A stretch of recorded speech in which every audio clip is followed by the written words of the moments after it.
نحمده ونصلي على رسوله الكريم اما بعد فاعوذ بالله من الشيطان الرجيم بسم الله الرحمن الرحيم اللهم صل على محمد وعلى آل محمد كما صليت على إبراهيم وعلى آل إبراهيم إنك حميد مجيد اللهم بارك على محمد وعلى آل محمد كما باركت على إبراهيم وعلى آل إبراهيم إنك حميد مجيد التحيات لله والصلوات والطيبات السلام علیکہ ایھا النبی ورحمۃ اللہ وبرکاتہ السلام علینا وعلی عباد اللہ الصالحین اشہد لا الہ الا اللہ واشہد ان محمد عبدہ ورسولہ۔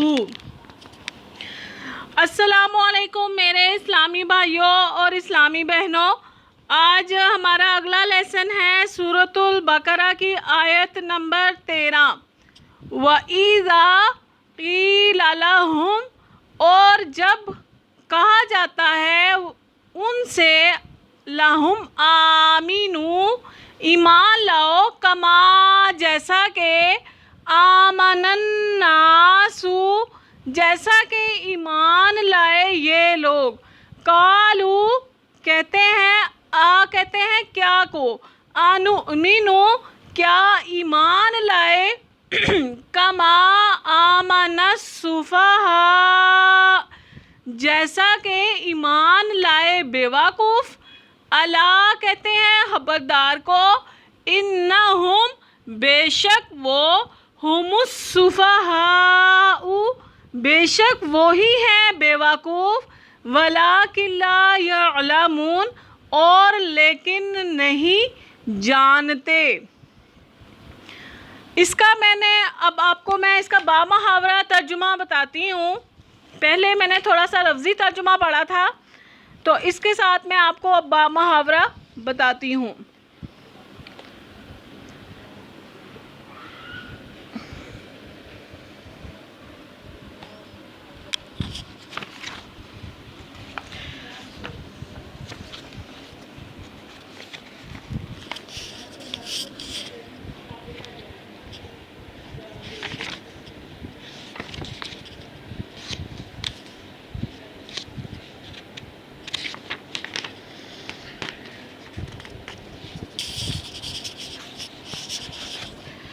اور جب ان سب کو کہا جائے تم سب ایمان لاؤ جیسے لوگ ایمان لائے، وہ سب کہتے ہیں کیا ہم ایمان لائے جیسے ایمان لائے بیوقوف، خبردار بے شک وہ سب خود بیوقوف ہیں۔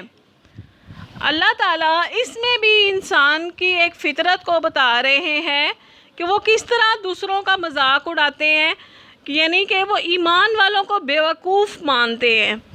تو اللہ کی ذات یہ بتاتی ہے کہ جو ایمان نہیں قبول کرتے اصل میں وہ خود بیوقوف ہیں، جو وہ دوسروں کو برا بھلا کہہ رہے ہیں۔ تو اس لیے اللہ تعالیٰ یہ بتاتے ہیں کہ ایمان لانا کتنا زیادہ ضروری ہے، اللہ کو ایک ماننا اور اللہ کے ساتھ کسی کو بھی شریک نہ لے کر آنا، یہی سب سے بڑی کامیابی ہے اور سب سے بڑی راہ نجات ہے۔ انسان اپنے انجام کی طرف دیکھ لے کہ انسان حقیقت میں کچھ بھی نہیں ہے اور صرف فانی ہے، اللہ کی ذات لا فانی ہے۔ جو انسان جس طرح کا اپنے اندر وجود رکھے گا اسی طرح کا ہی اس کا انجام بھی ہے۔ تو آپ یہ دیکھو کہ جب بھی انبیاء کرام نے اللہ سے استغفار کر کے معافی مانگی تو ان سب نے یہی کہا کہ اللہ ہم نے اپنے نفس پر ظلم کیا، جیسے دعا میں ہے لا الہ الا انت سبحانک انی کنت من الظالمین۔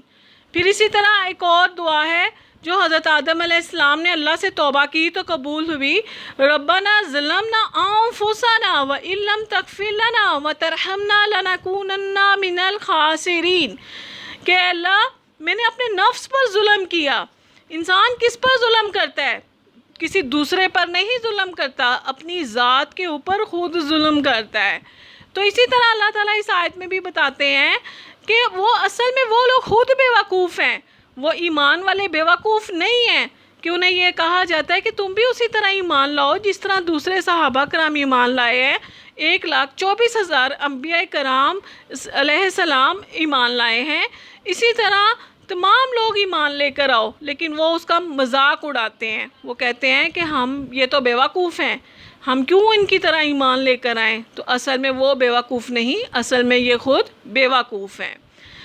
تو اس لیے میرے اسلامی بھائیوں اور بہنوں اپنا محاسبہ کریں اور سب کے لیے بھی دعا کریں کہ اپنے ایمان کو بار بار چیک کریں اور بار بار اللہ سے تجدید ایمان کی دعا کریں۔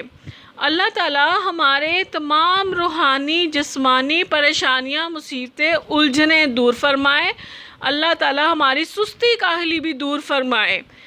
نماز پڑھنا، قرآن پڑھنا اتنا آسان نہیں ہوتا، اپنے نفس کو مار کے اللہ کی بارگاہ میں جانا یہ سب سے زیادہ مشکل ہوتا ہے، لیکن اگر کوئی انسان کوشش کرے تو کیا کچھ نہیں حاصل ہو سکتا۔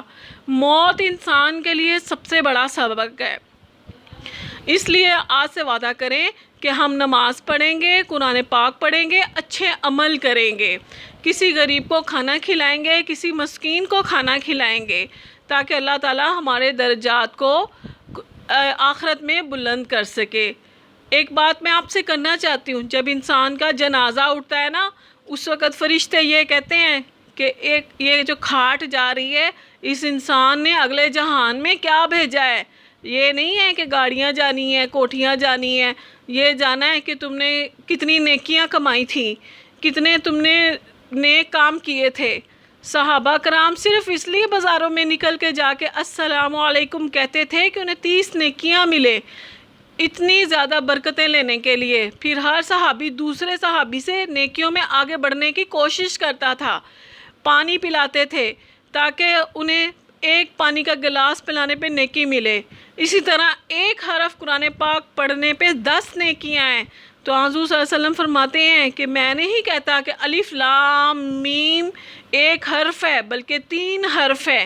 تو آپ خود سوچیں کہ رات کو جب ہم سوتے ہیں تو کرامن کاتبین سے پوچھا کریں کہ آج ہم نے سارا دن کیا نیکیاں کی، ہمارے نیکی کے فرشتے نے ہمارے لیے کون سی نیکی لکھی اور ہم نے کون سا گناہ کیا۔ آپ نے دائیں بائیں دیکھ لیں، رجسٹر لگے ہوئے ہیں اور اس میں نیکیاں اور اس میں بدی گناہ لکھے جا رہے ہیں۔ ہر وقت ہر ٹائم ہمیں ایک ذات دیکھ رہی ہے کہ ہم لوگ کیا کر رہے ہیں، اور وہ ہر چیز ہمارے آگے آنی ہے۔ تو اللہ تعالیٰ سے دعا ہے کہ یا اللہ پڑھنے میں، پڑھانے میں، سیکھنے میں، سکھانے میں یا اللہ پاک کوئی غلطی ہو گئی ہو تو معاف فرما۔ تو اسی طرح سے آپ لوگ بھی نیکیاں کیا کریں، دن کے وقت دیکھا کریں، کسی بھوکے کو کھانا کھلائیں، کسی پیاسے کو پانی پلائیں۔ یہی ہمارا اسلام بھی کہتا ہے، جو ہمیں انسانیت کا درس دیتا ہے۔ ہم انسانیت بھول چکے ہوئے ہیں، سڑک پہ کوئی بلک رہا ہے تو بلکتا جا رہا ہے، کوئی اس سے پوچھنے والا نہیں ہے۔ رات کو کوئی تڑپ رہا ہے تو تڑپتا رہے، اٹھیں اور دیکھیں کہ ہمارے ارد گرد لوگ کتنے تکلیف میں ہیں۔ یہی ہماری راہ نجات ہے، کس کی ہم مدد کر رہے ہیں۔ یہ اس مدد نے بھی اللہ تعالیٰ نے قبر کے عذاب سے بچانا ہے۔ وما علینا الا البلاغ المبین۔